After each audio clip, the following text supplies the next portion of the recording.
যুক্তরাষ্ট্রে শুরু হয়ে গেছে ঐতিহাসিক ৪ জুলাইয়ের উদযাপন।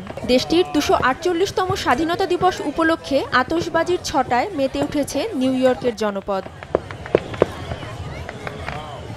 ঘড়িতে ১২টা বাজার আগেই স্থানীয় সময় বুধবার রাতে কনেসাস লেকের পাড়ে জড়ো হন নিউ ইয়র্ক অঙ্গরাজ্যের একদল বাসিন্দা।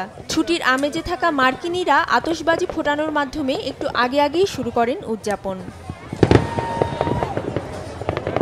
শুধু নিউ ইয়র্কেই নয়, স্বাধীনতা দিবস উপলক্ষে যুক্তরাষ্ট্রের বিভিন্ন স্থানে সপ্তাহ জুড়ে আতশবাজির আয়োজন করা হয়েছে।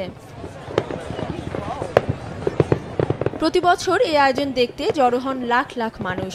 এরই মধ্যে ধারণা করা হচ্ছে এবছরের আয়োজনে ব্যবহৃত আতশবাজির পরিমাণ রেকর্ড ছুঁয়ে ফেলবে। অধরা শ্রেয়সী অথৈ, সময় সংবাদ।